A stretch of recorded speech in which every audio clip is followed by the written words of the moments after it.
Welcome to Vice and Easy, your podcast for all things Miami Vice, with your host, Marina. Hello and welcome back to Vice and Easy. Thank you again, as always, for joining me. Now, I do apologize. This is coming out late and I have gone through a lot in the past month of my life, and I do want to share a little bit about that with you guys. So if you don't want to hear it, just skip ahead a little bit.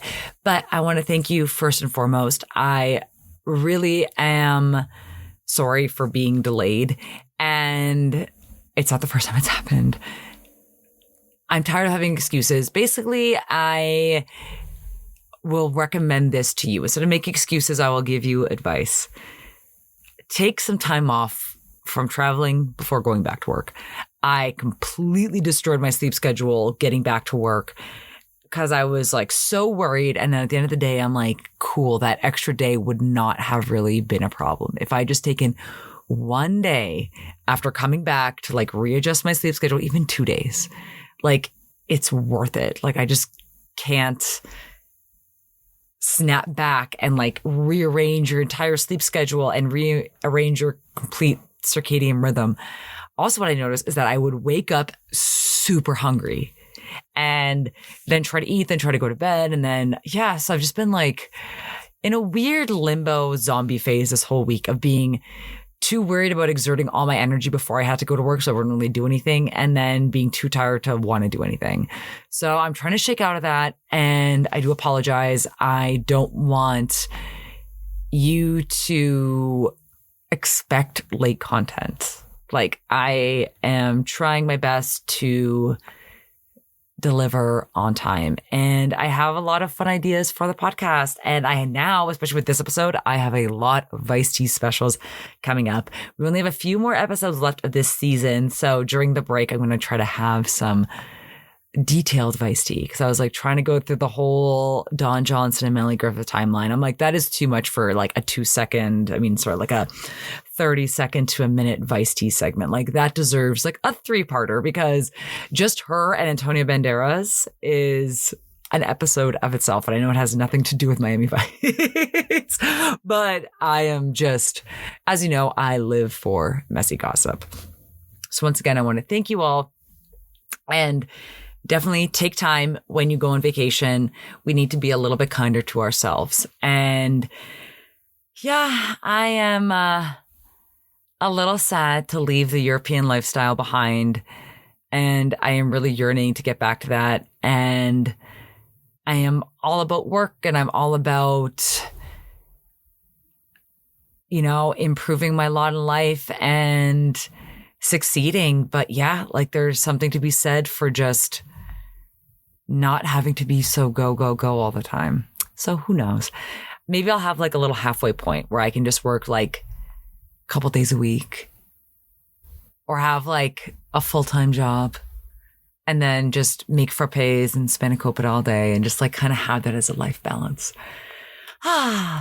So I do have some fun things for the podcast. Number one, I want to improve editing. I want to get back to doing more fun things with socials. I am looking at revisiting some old episodes, because especially as the later seasons come into play, I think it's going to be hard for us to follow along. So I'm trying to think of ways to sprinkle it in to really make Vice and Easy as entertaining as it could be. So definitely keep your ears and eyes posted. I definitely came out of my vacation looking to improve a lot of things in life and to be more creative. And so the podcast definitely is tantamount to that. Now, this is a very exciting episode with a great beauty, with some ex-wife drama, and with some interesting accessories. We are covering this week Season 3, Episode 20 of Miami Vice, entitled By Hooker, by Crook. Guest starring Don Johnson's ex-wife and future wife. They got married twice. Future wife, but at this time in 1987, they were not involved. He had broken up with Patty Darbanville. He had yet to be involved with I guess he was kind of getting there. He was kind of almost on his Barbra Streisand journey. And at this time, she had broken up with Stephen Bauer, aka Manny and Scarface, father of her first baby. And they don't reunite until 1989. And when I was looking over Melanie Griffith's timeline, there was a lot of shotgun, I don't want to say shotgun weddings, but serendipitously timed weddings. Let's put it that way. But we will all get into that later on. I'll give you a little bit of iced tea, but then obviously I'll save the big one for like a big analysis and breakdown later on with its own Vice Tea special. But let's get to the beautiful late Denise Matthews, aka Vanity. And I also want to shout out Evelyn, who emailed me about this episode and said she was really looking forward to it. So hi, Evelyn. Thank you for listening. I hope I'm going to do this episode justice because we are going to get right into it. And I am going to get all my promotional spiel out of the way now.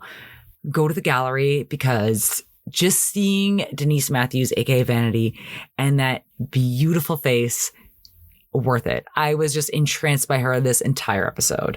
And you can definitely tell why she had the legacy she did with that beautiful face and body. Now let's get back to the episode. By Hooker by Crook. Per IMDb, a call girl witnesses two henchmen take her client and ultimately murder him, causing her to go into hiding, confiding, and staying with a friend. A woman Crockett falls for big time. Unknown to him, there is far more to her than he knows. Now, we open up on one of my favorite places in the world, a casino. Now, I made a gif of this because it looks as if it is a single, I don't want to say single zero, it'd just be like 100 roulette wheel. I can only see one green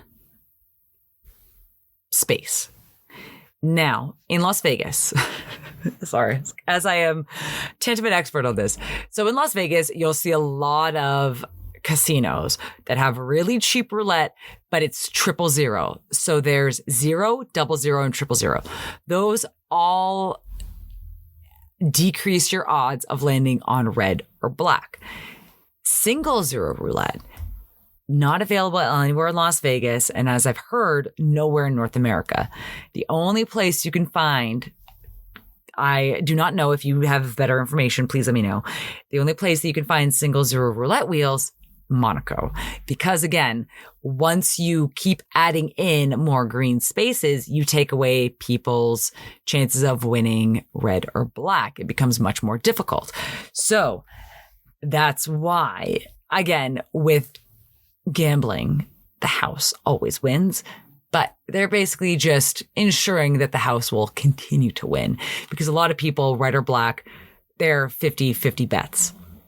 But once you start playing in with 3 zeros opposed to 1, then the odds are more in the casino's favor. So FYI, keep an eye out for that. If you're going to play roulette in Las Vegas, don't go to one of the super low cost ones. It's hard because I understand it does suck to lose like $100 in a round of roulette.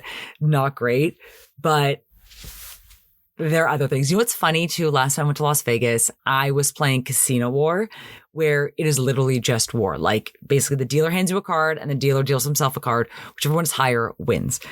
And it's an easy way to make your money back. I remember I learned this in college, and it's only at one casino in Las Vegas, the Cosmopolitan. I could not find it anywhere else. And I thought that was very funny because I'm like, oh yeah, like that's the whole point, is that they want to make money. But I was like, just give us one game where like we can feel at least we won something back. But I digress. But I am loving this setup because it seems to be this beautiful yacht party where they have hosted this. It doesn't look like it's real gambling, but it looks like it's fun enough, kind of like one of those fake casinos. But it looks really high tech. Like I've seen some fake casino setups at parties, or like the party casinos, and they're like, the tables are pretty dirty and grimy. Like this looks top notch. The fact that they have a craps table is very impressive. So I am loving this, and I'm loving all the sequin dresses at this party. Now, you can also see the beautiful young Vanity, aka Denise Matthews, blowing on the dice with her arms around some older gentleman. I don't want to say older, like he doesn't even look that much older, but like kind of receding hairline.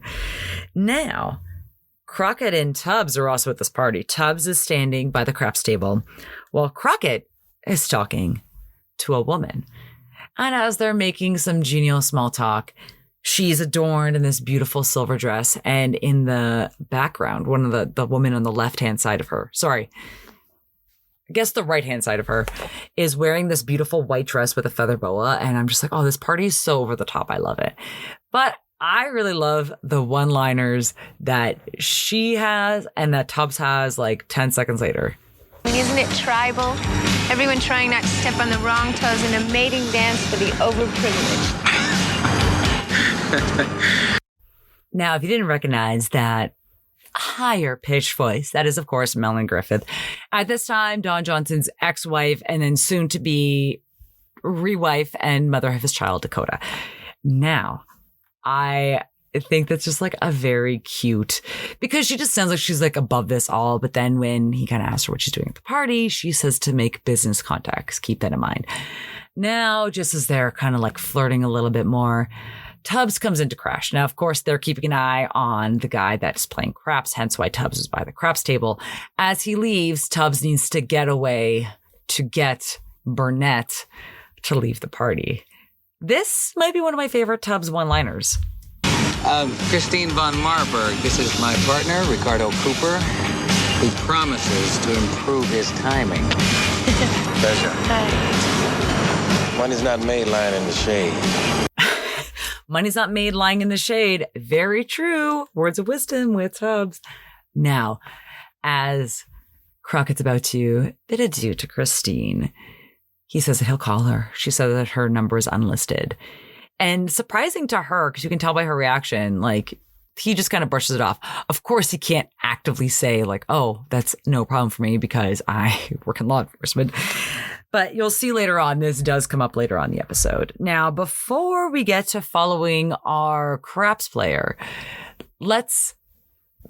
this song is very interesting because it's called 30,000 Feet. I'm going to play you a quick clip, and then you'll laugh at this in about 30 seconds.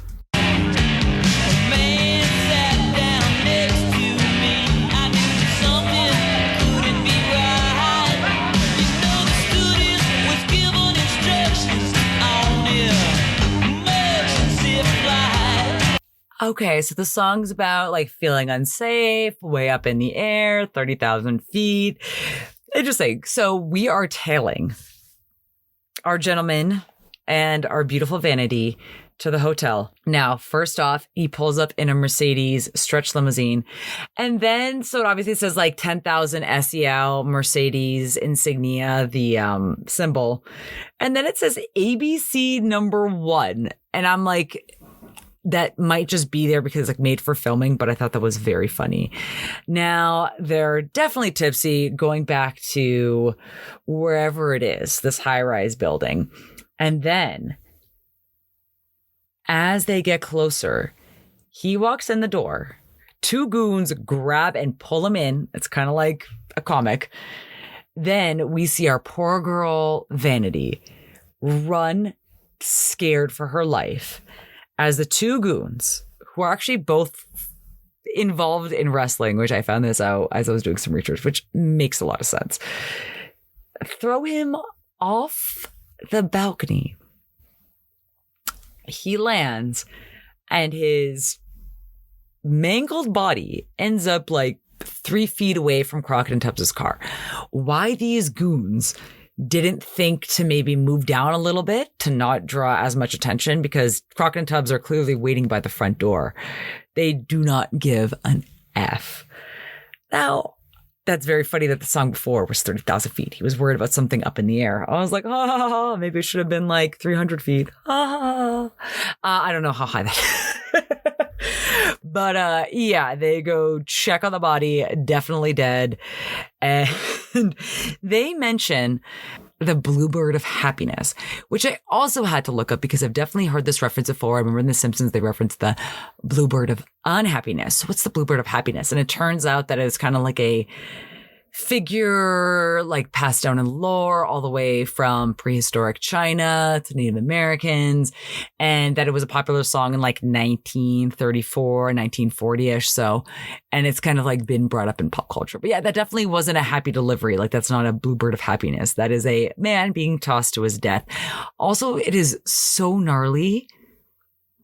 They make the body look really mangled, and like obviously not as mangled as it would be in real life, but like, oh, that's pretty gross. You can see the blood coming out of his mouth. After the intro, we see our beautiful girl who again witnessed this all. Luckily, she was able to get away safe.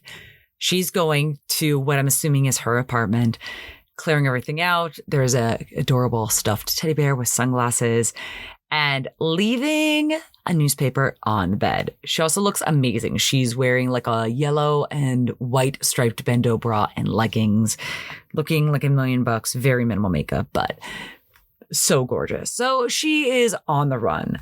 I do not blame her one bit. We also see this episode is directed by none other than Don Johnson. And we are getting another guest star, not just Melanie Griffith, not just Vanity, but George Takei.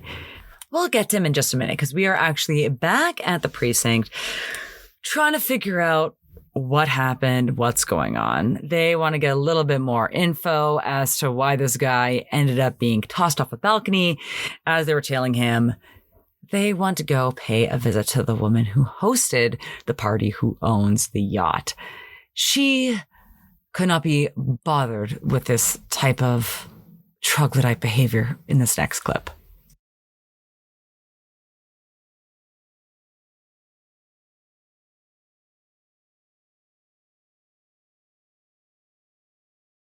You see, this type of thing just doesn't happen in our circle. We're more likely to get robbed. Give me your money. Hand over those municipal bonds. Oh my God, that's so funny. Murder. That smooth jazz song Murder, you're it's playing in the just so background is Lovato by lower Bill class. Bergman. Now, let's go from one part of high society to the other. So we see this beautiful woman who hosts the party on the yacht. She doesn't really have much information on what could have happened with Symington, Chucky Symington, the guy who got thrown off the ledge. But she does know a little bit about the woman he was with. Her name is Ali. Yes, like Muhammad Ali, and Gina and Trudy are going to make that joke later. And she's able to get them the business card of the boudoir photographer who recently took this beautiful model's picture. She says that she wants to possibly have some own boudoir photos of herself taken. Now, Crockett Tubbs take one look at the card. Seems like they know who they're dealing with. So let's go over from one side of fancy to the other side of fancy. And again, like she said, murder is just so lower class. Well, is it? Usually order people to murder on your behalf. So two sides of the coin, because as we see with this next setup, wealth does pay. Now let's get introduced to our guest star, George Takei.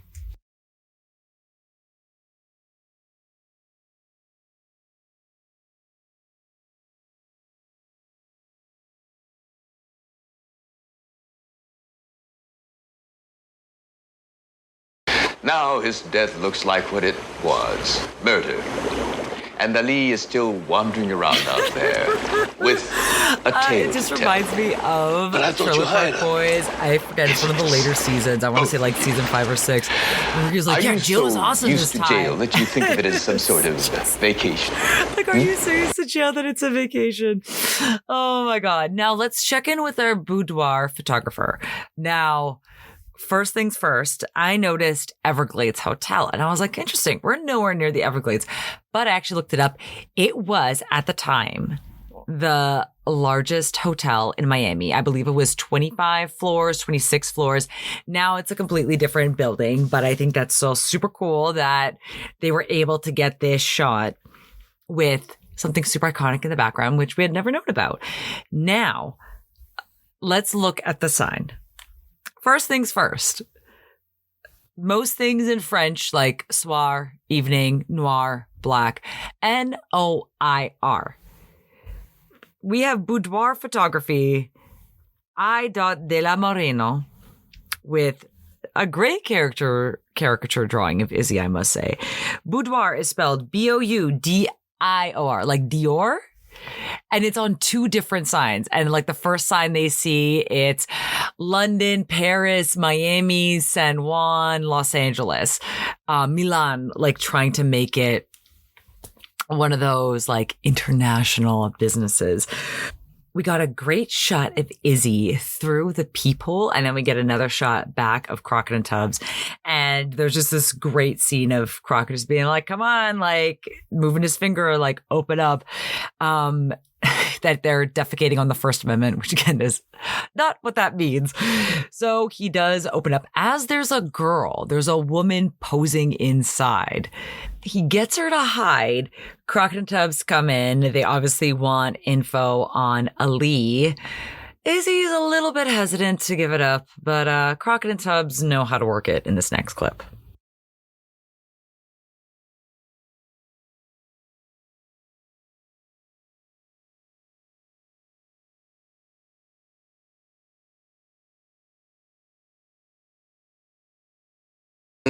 Like a lawyer and a priest when I'm immortalizing and he made women. Some reference when they asked him why he was wearing a neck brace, and I get it, kind of like a went monk. over my head. Yeah, exactly. Then he's able to get this poor girl who's The been only locked difference in a is, room, the monastery you're freaking gonna go out back because to Crockett doesn't Tubbs believe just kind in of like chastity barged in on her boudoir, or abstinence. boudoir photo shoot. So yeah, this poor girl looking amazing and like a really beautiful, amazing body. And then her bikini is like a baby blue with leopard print. Amazing. So now they have the address for Ali's house. They go check it out. Now I posted this beautiful 80s apartment on Instagram, and then someone else had posted it with like other 80s apartments. Like, this is what I thought I'd live at 25. I'm like, yeah, like,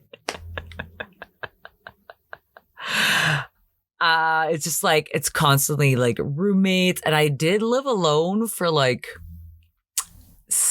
8 months. Yeah, I lived alone for 8 months during COVID because someone needed someone to sublet their place. So I did live alone for once in my life.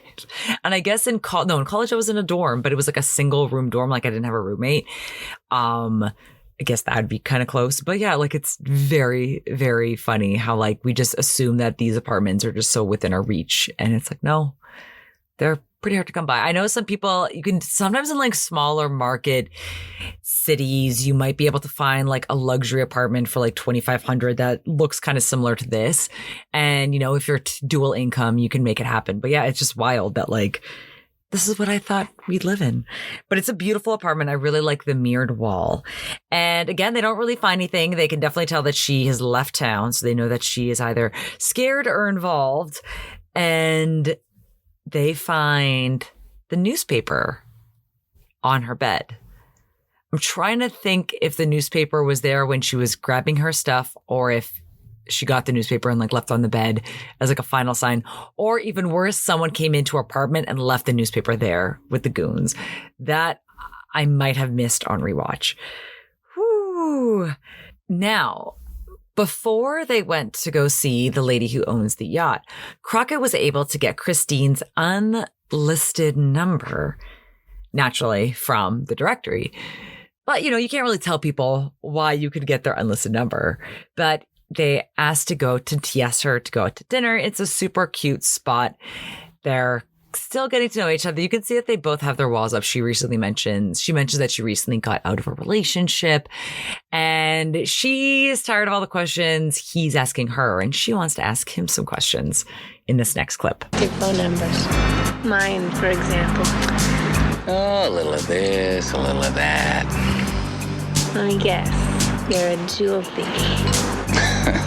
Or maybe a traveling evangelist. Or maybe a gigolo. None of the above. How about you? I have a company called CVM Enterprises, and its existence makes me an entrepreneur. Meaning? Do a little of this. And a little of that. I got it. I like the gigolo guess, but I'm trying to think of how a gigolo could get unlisted phone numbers, probably by having a friend in the police department or something, like someone in law enforcement. I also like how she says, I have a business that makes me an entrepreneur. Like, the business's existence is what makes her an entrepreneur as opposed to her starting the business. So that's a very interesting way to word it. Now, at the end of their date, he walks her back to her place. Number one, Melanie Griffith is taller than I thought. I always thought she was short. Like, I know obviously Don Johnson's not that tall, but like you could tell, I know she's wearing heels, but like she's got a few inches on her on him in this scene. And then you can see her reposition. She kind of like gets down a little to be on his level. Very interesting. Again, he directed this episode, but he's in the scene. Also, this is super ignorant. So I am very curious. When you're directing yourself and also acting, is your assistant director the one, but like, yes, you tell them how you want the scene to look and they direct it? I always wondered that. I would like to know if you have that insight. Please let me know. I know I'm the one living in Los Angeles, but I'm not the one who has that kind of expertise. So very interested in that. Well, it turns out that she's not giving it up right away. They have a very kind of chaste, sweet kiss. He's not going inside. She goes in for the night. She positions herself, and this is what I made the cover art for the episode for YouTube to be, where she's just sitting on this beautiful couch, just staring out this beautiful apartment. And there's someone in the reflection. It's Allie. She's freaking out. She's crying. She asks, again, she phrases this very differently. She says, do I have the clip? Let me see if I have the clip. Allie, what's the matter? Christine, you always said that you would help me, right? Here. What? Come on. Chucky. They killed Chucky. What? They killed Chucky. God. I got away. Oh, God. I'm so scared. It's okay. Interesting. I wonder what Christine's little bit of this, little bit of that business is that. The CVM enterprise, the existence of which makes me an entrepreneur. Very interesting way to phrase it. I wonder what you do for a living. Perhaps assisting in the world's oldest profession. Spoiler alert. Now let's go back to the precinct, where this is my favorite part of dating, is like when you just can't, you're just so happy to debrief and tell your friends and they're so excited for you. Oh, this is the best part. However, Tubbs being Tubbs, he is on fire this episode. He doesn't say that much, but he has the best lines. Brings Crockett a little bit back to reality. Chick does for a living. She makes mucho dinero, I can tell you that. That's fine, wonderful. But what's Miss Make Plenty of Bucks gonna say when you tell her you're a cop? Message! Right? Keep that in mind. All right. So let's get back different kind of debriefs. Not like the gossipy debriefs you tell your friends when you're falling in love, but the work debriefs. Now, Gina and Trudy both looking like $1 million a scene. Again, Gina is also just acting with her eyes this entire episode. Just the way that she looks at Sonny with kind of like care. She is genuinely caring about him, but it's also like, haha, that's what you get. I am not mature enough to have the other side of that equation. But they also notice her name. Now, remember that Christine called her Allie, but this is how everybody else knows her. Gina, Trudy, I want you to dig up as much as you can on Ali Ferrand. Ferrand. She's a model. Ali? As in Muhammad Ali? What else? I like her already. Speaking of fighting, Izzy is visited by the goons. This is the aftermath of the boudoir photo shoot studio. Izzy's looking super forlorn. I almost peed myself laughing at his delivery of this line in this scene. How many times do I have to tell you? I photograph beautiful women, not meatballs, those momos. Just the meatballs kills me. Now, Crockett and Tubbs, they're kind of sympathetic, but they're putting two together. Why would these guys be after Izzy? Interesting. Oh, Izzy forgot to tell Crockett and Tubbs that Ali Ferrand, who everybody's looking for, is a hooker. when pressed as to why he didn't divulge this information to Crockett the first time, Izzy responds that they didn't ask. Oh, Izzy, I love it. So they get a little bit more information. Izzy tells them that she works for an agency, Caprice, that she wasn't freelance. So Crockett calls Switek and asks for Gina and Trudy to look into the agency. Back at Christine, aka Melanie Griffith's apartment, Christine and Ali are actually having kind of a sweet conversation. They're both in silk pajamas, Melanie Griffith looking great in her white silk pajamas. Basically, in a polite way, saying there's a saying that fish and house guests go bad after 3 days. This is always something that I've been very cognizant of, but this is kind of like a very cute conversation. It's a nice way to say, like, it's time for you to go. I think I better get out of town for a while. You sure? Yeah. God, yeah. Well, you can always come back here. Really? Well, if I do, I'll certainly give you plenty of warning. Speaking of notice, she mentions that she was like thinking about what would happen if Christine had come in with Crockett, like because she was in, it looks like Christine's bedroom freaking out. So yeah, just like, do I just go hide in the closet? So that seems sweet. Like there's a very sweet, warm rapport between these two. Well, that you're gathering from this scene. And then we see they're kind of trying to make Switek and this magic thing happen. I was like, wow, Switek, you're just even getting like sadder B plots after the death of Zito. So he's stationed outside of Ali's building. Ali's building to keep an eye for her. But we see the beauty getting ready. We see her put in the most horrendous wig that does nothing for her features. So I guess she's going back to her place in a wig. I think that if I thought my life was at risk and I had been out of my apartment for 1 day, I would either get someone else to mail me my stuff or not put them at risk either and just like legit be gone for a couple weeks and then have someone go get it. Because unfortunately, at this point, now Christine has a little bit more privacy, so she's taken Crockett home to get it on, as we're seeing it juxtaposed with Ali getting surprised by the goons in her apartment. And once again, they've brought back that green light that I really loved in Lend Me an Ear. And unfortunately, it's a pretty gruesome way that they gag her and kill her. But it does make for some very interesting shots with the juxtaposition. Oh man, I was going to play you a clip because there's a Steve Winwood track called Split Decisions. I believe it's Split Decisions. 1 second. It is... Split Decision by Steve Winwood is playing in the back while Crockett and Christine are getting it all and while Ali's being strangled and killed in her own apartment. However, I digress. I was able to get a gif of it. Now, when Crockett and Tubbs the next morning go to pay Caprice management a visit, they look it up in the system in the building. Caprice is located on the same floor as CVM Enterprises. Tubbs makes a little quip like, oh, I wonder if Christine knows who her neighbors are. Interesting. Now, this made me crack up so much because they're going again to this adult call center or adult chat call center.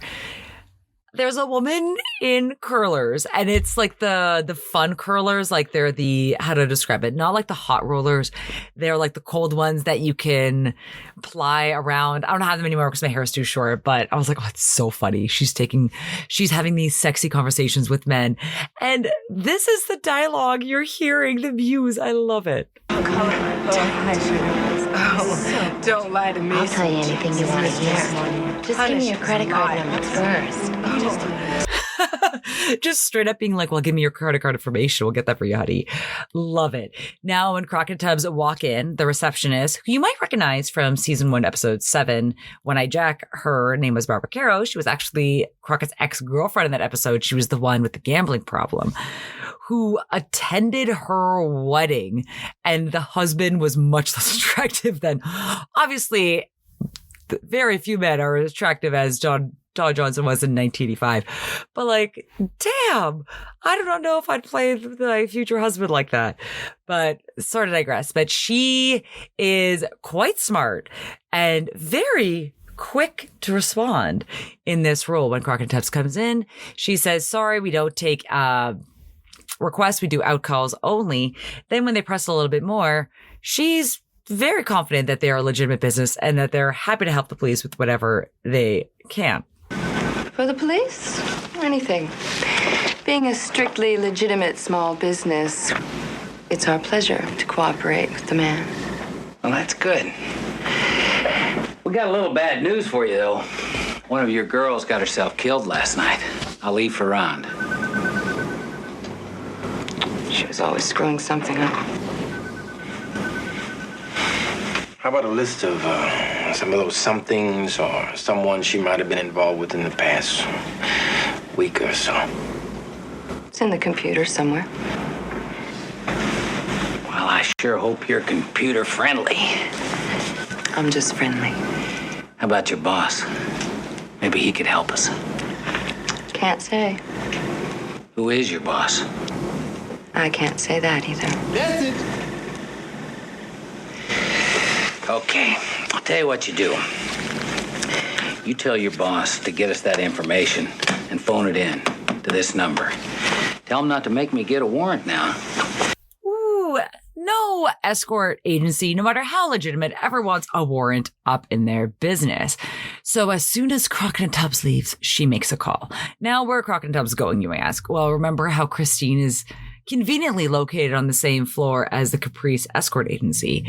So when Crockett goes to visit Christine, the receptionist there asks if Crockett has an appointment. He says no, but tell her that Sonny Burnett's here. And it's at that time Christine just happens to walk out of her office looking a little forlorn. So what could it be?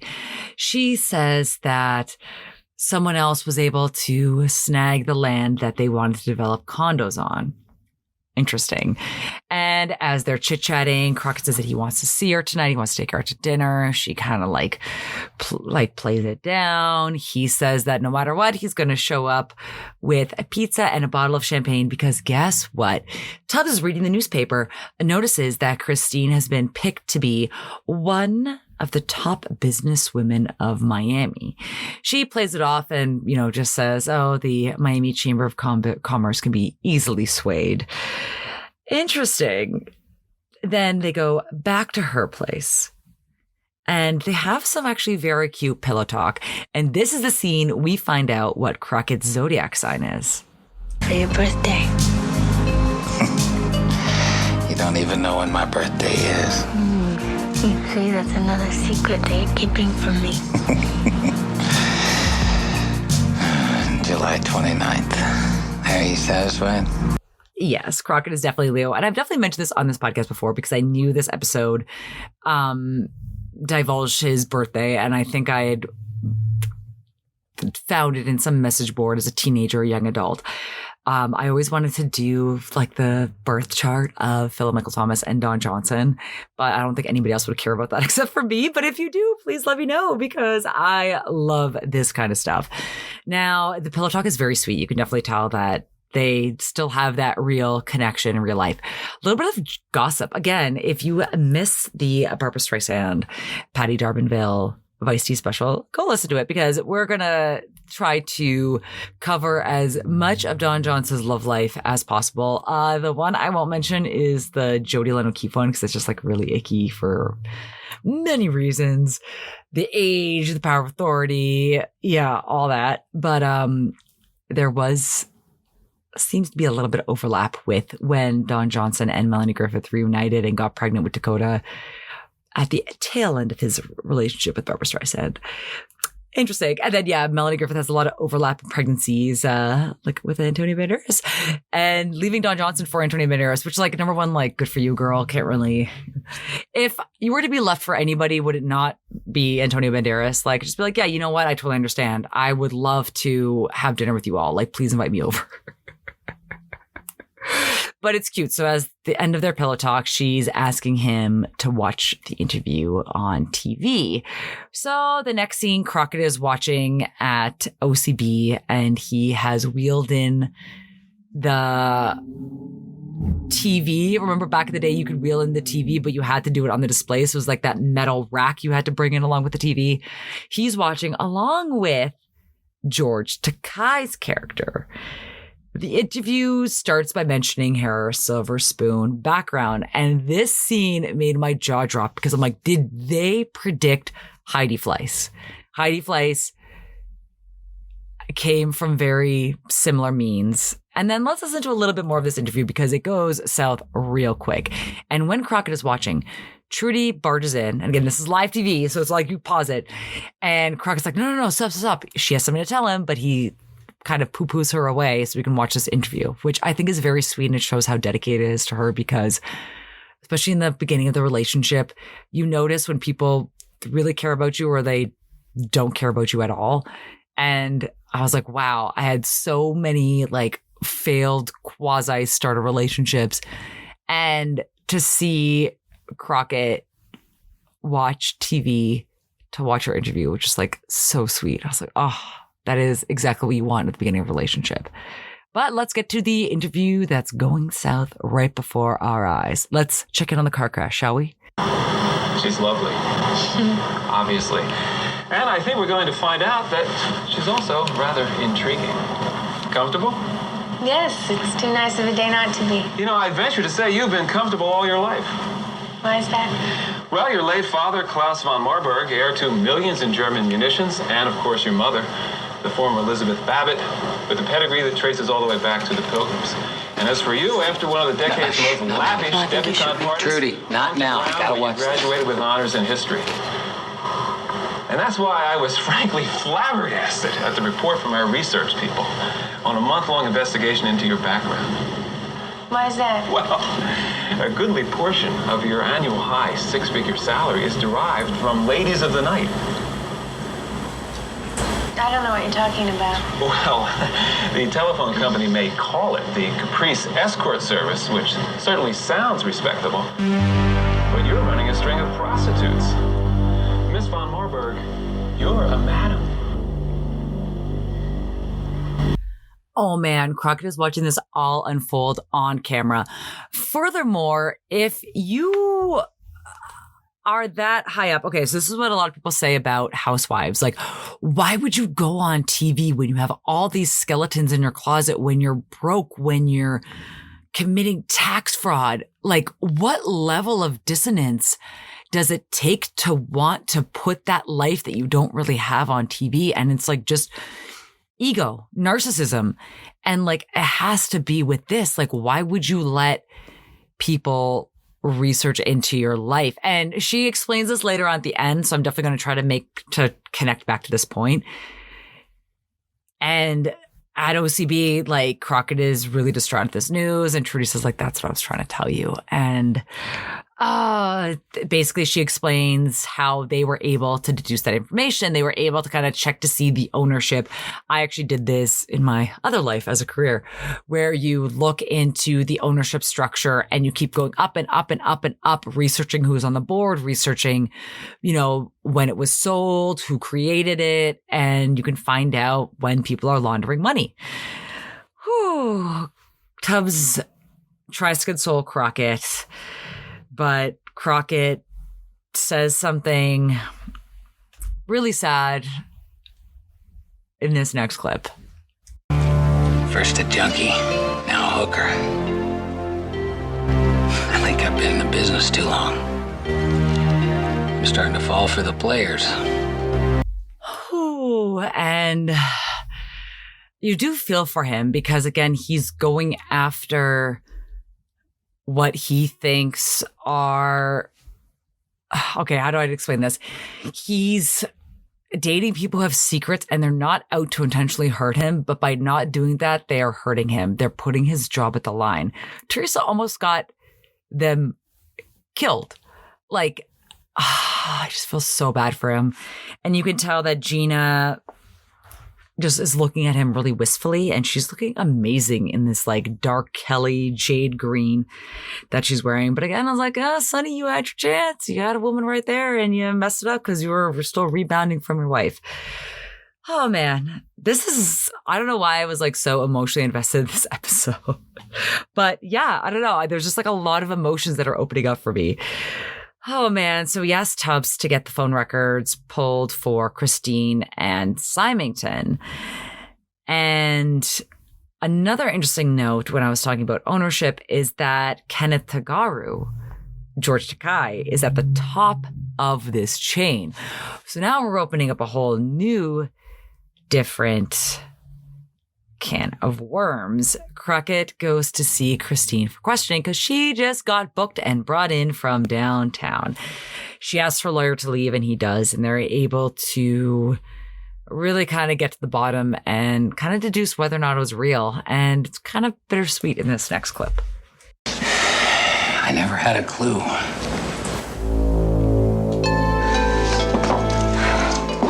I tricked you, you tricked me. I mean, pardon the pun. Okay, that's clever. Well, I got my reasons. What are yours? First, it was the excitement. Private joke on my oh-so-respectable family. Then it became a job. And the money was just too good to be true. And it was mine. But Sonny, I never did any hooking. That actually kind of makes her sound worse. It's one thing if, I don't really know, like if you had been in the business of sex work and then you're like, okay, I want to help do this ethically. I want to create a business that's safe. But it's like, no, you're just exploiting people straight up. And you were doing it to get a thrill because you had all this money in the world and you wanted money that was yours. Yeah, I understand the feeling of wanting money that is yours, but you could also do a million other jobs. This is very Heidi Fleiss. This is so funny, but it's also, don't want to compare this to real estate. Don't at me. But when you are working in a field that requires wealthy connections, it helps to have been born into those wealthy connections. You know, it's easier to start with those wealthy connections than it is just to start from the bottom, to start a new city. And so maybe that has something to do with it. But she then explains a little bit more about Tagaru after Sonny presses her. It's not going to be what Sonny wants to hear. Tell me about Kenneth Tagaru. He was a client who became a friend. A very good friend. He was my mentor in the corporate world. I owed him. Enough to take a murder rap for him?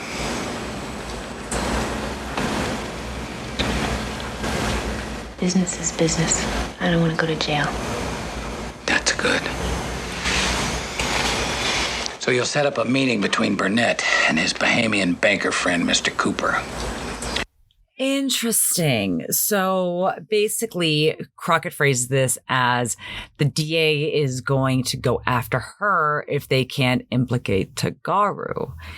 And they also talk about Symington. Why did Symington end up smashed into a million pieces on the ground? She basically says that Symington was money laundering, but he was skimming some from the top. And that unfortunately, Ali was just an innocent bystander. And again, I really do want to know whether or not she tipped off the goons that Ali was going back to her apartment. I'd like to think not, but I kind of think too. But she gives Crock a little warning with Tagaru. Sonny, you don't know what you're asking. He was in love with me. It could get rough. also part of this, she has to wear a wire. And when she basically asks Crockett if he doesn't trust her, he basically kind of like puts it back and says like, no, I don't trust him, meaning Tagaru.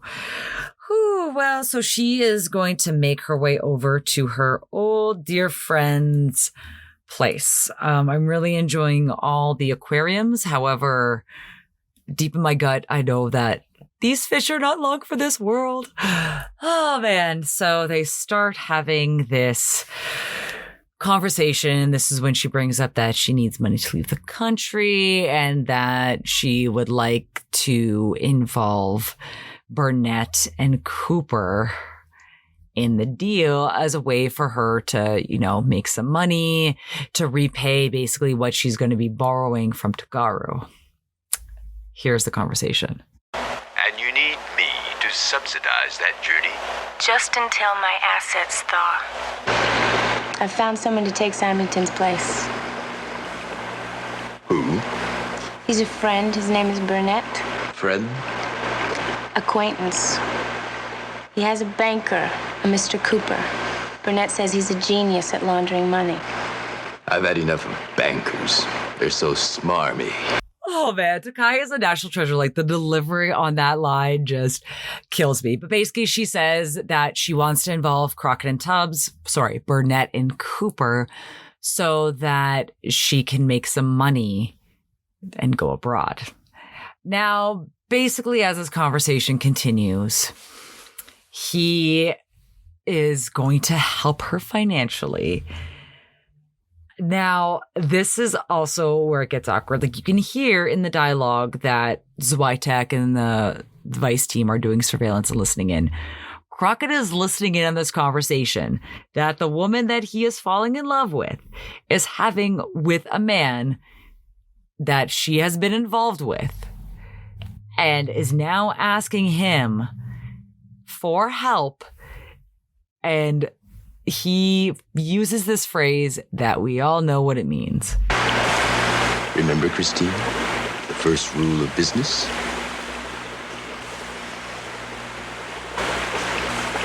Be a friend. We can do better than that. Ew.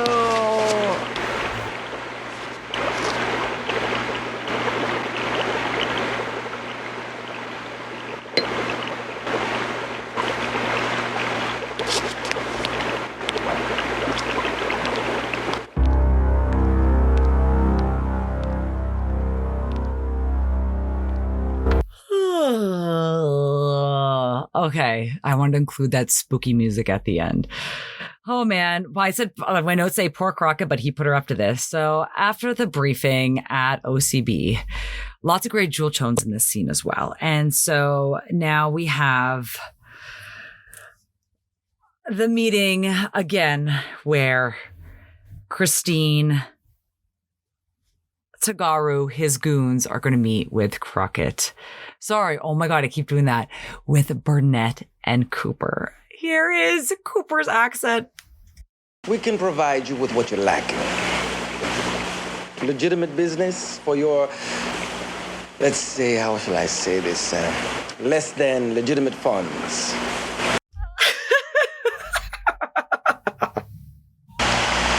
Since you seem to be in a philosophical mood, I'd like to give you my thought for the day. It is unfortunate that our mutual friend neglected to enlighten me regarding her newly discovered love of the law. A lie is an ugly thing. Uh-oh, I guess you could just tell by like the way that Crockett and Christine were looking at each other, but he knows. Naturally, a giant shootout occurs, which is very sad because I'm seeing all these aquariums shot, and I don't think those are fake fish. I think those fish, they went through a lot of fish filming this scene, which is very sad. But we see the goon. So the goon, he has like a face piercing that was able to put like a rubber band in, which I just can't stop looking at. Like, it's one of them is kind of like a rubber band is an earring. The other one is tying the beard together, but that's Lou Albano. And he was in the Mario Brothers cartoon. Like, it's just very funny how this is all working out. But yes, unfortunately, a giant shootout occurs.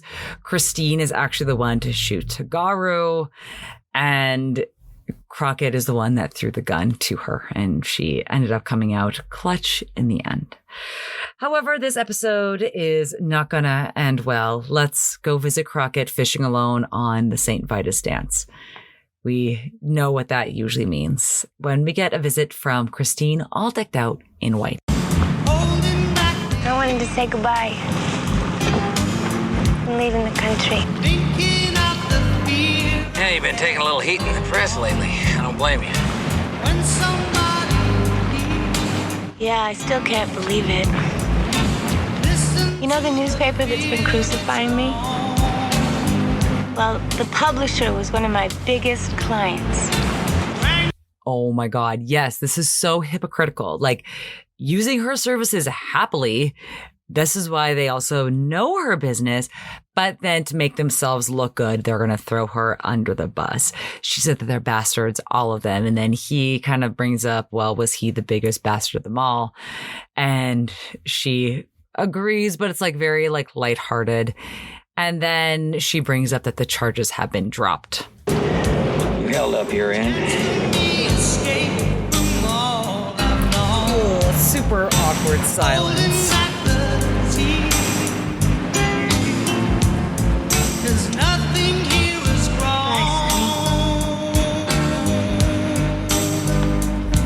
And we end the episode with a freeze frame on Sunny's face, forlorn, sad and alone, looking down at the ocean as he's fishing as Christine bids him adieu. And the kiss is very sweet, but Sunny doesn't return it.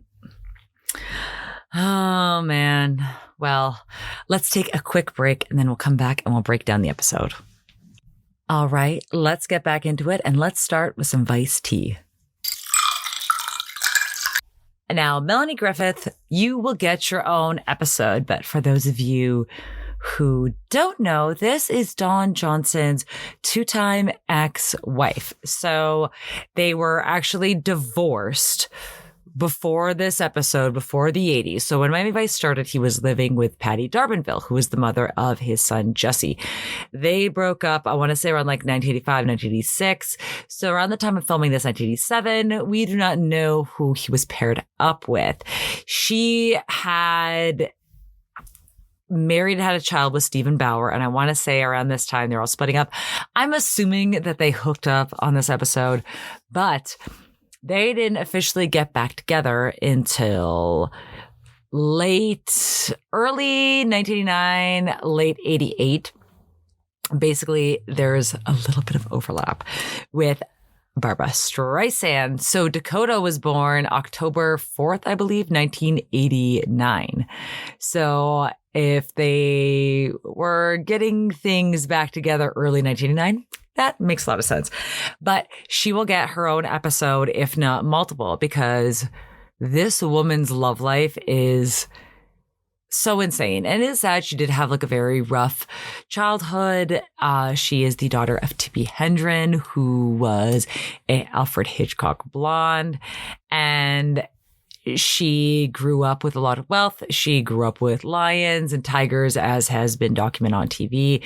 She was injured and she does have a scar on her face from a lion. And some people say that that is kind of what started her on the plastic surgery train, which unfortunately has not done justice to her look. She's very cute. She is very pretty. She's great in Working Girl. And I kind of consider this role to be like Working Girl, but like the dark side. Working Girl is a great classic. Please go rent it. You got Harrison Ford, you got Sigourney Weaver, and you have Melanie Griffith. But let's change gears a little bit. Let's talk about Vanity, aka Reverend Denise Matthews.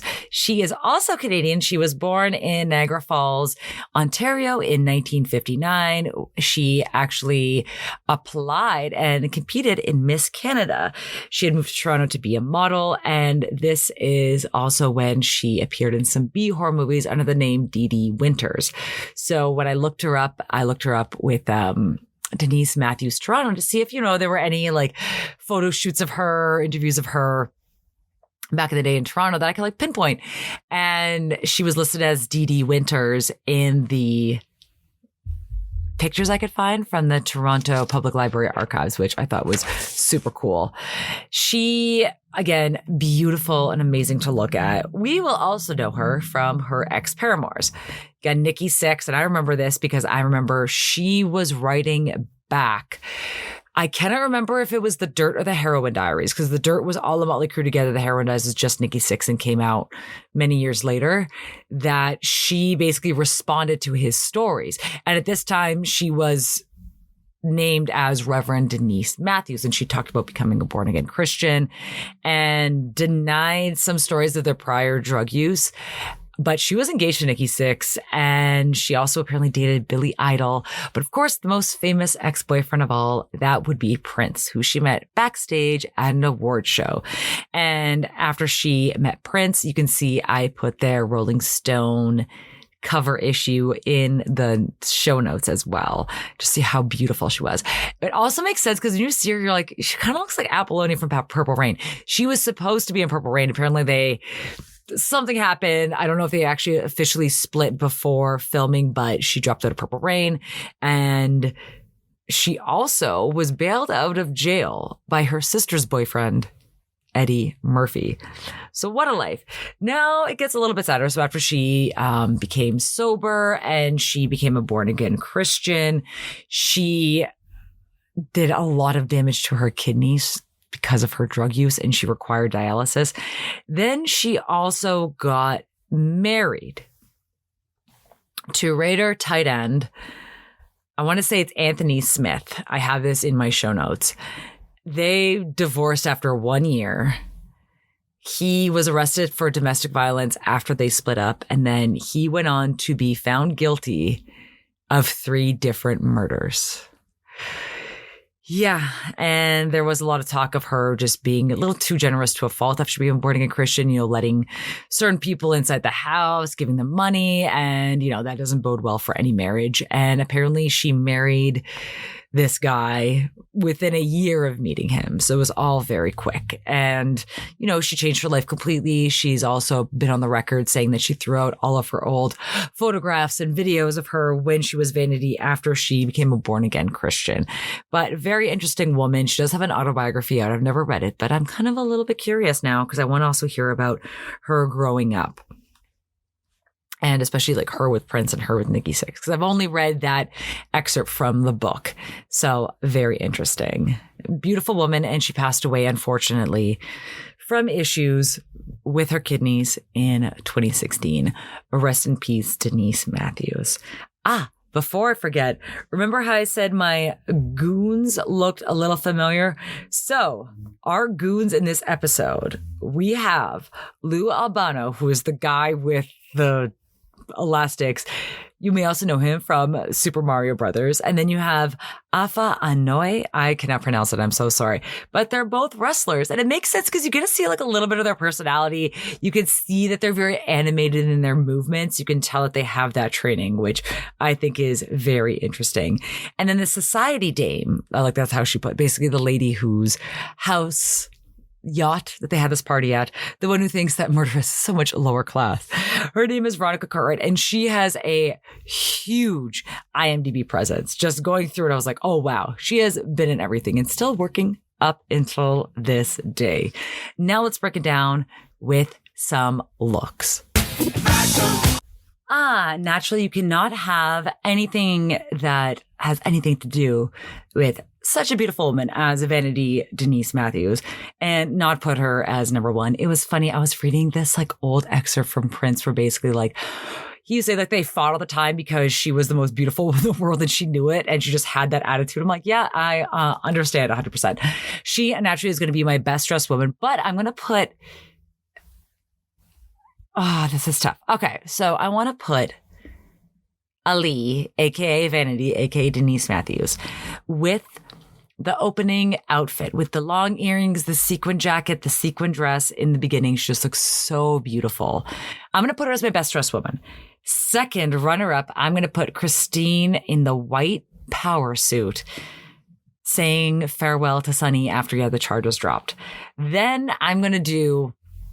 instead of third place, best dressed women, at the precinct where you have Trudy in all blue and Gina in all white, looking like $1,000,000. And Gina is drinking something. It looks like how I take my liquid iron shots. So I just think that's very funny. I'm trying to figure out what she has in her hand. Now, Best Dressed Man. There are a lot of good looks this episode. I really liked Sunny and Rico at the party at the beginning, and I really like the textured suit. But I cannot get over how good Don Johnson looks in the very purpley pink Henley with the gray jacket and the white pants. Furthermore, I could not get over this entire episode how tan Don Johnson was and how pale Melanie Griffith is. And I understand, like, this man, he really embraces a filming location because he is eating up, he is drinking that Miami sun. This man is so tan. I love it.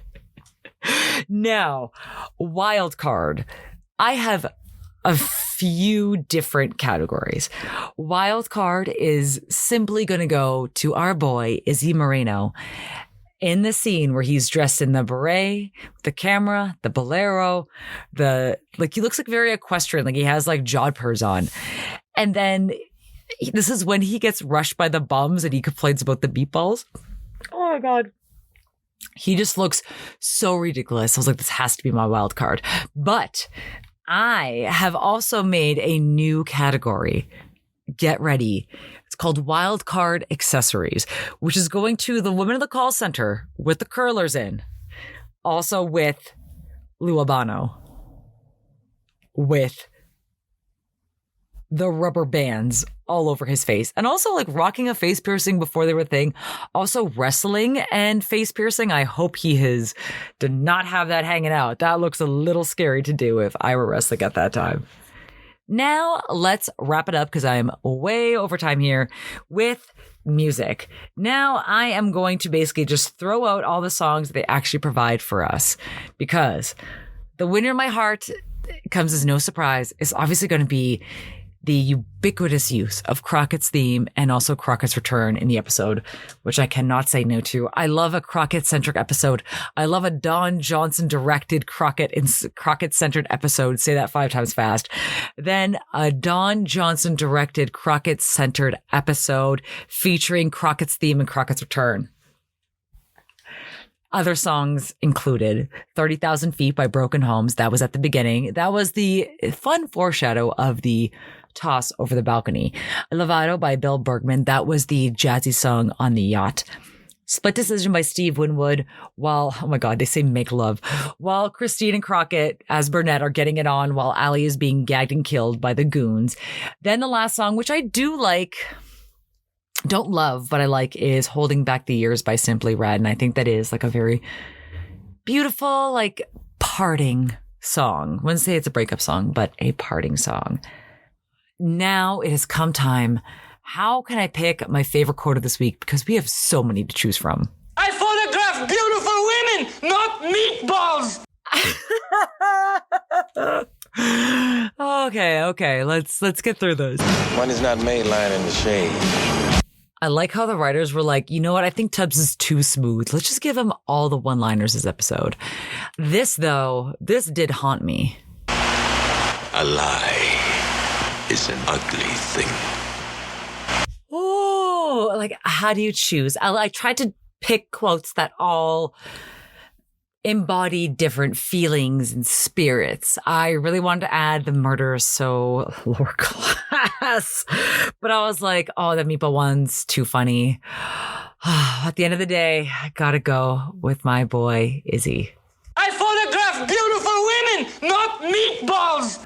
Oh man, very difficult to pick against George Takei, but I had to do it. I could not stop laughing at Izzy's delivery of that line. And I hope to save it to my soundboard to bring it out for future episodes. Speaking of episodes, as always, you can leave a 5-star review on the Apple Podcast app. You can leave and answer questions on Spotify. And you can subscribe to me on all things social at Vice and Easy Podcast. Thank you again for telling your friends, for subscribing, for liking, for watching on YouTube. It all really means a lot. And I cannot wait to be back next week. And as we wrap up the end of season 3, time flies. Thank you as always for listening to Vice and Easy, and I'll see you next week. As always. Hey man, Miami Vice is #1 new show.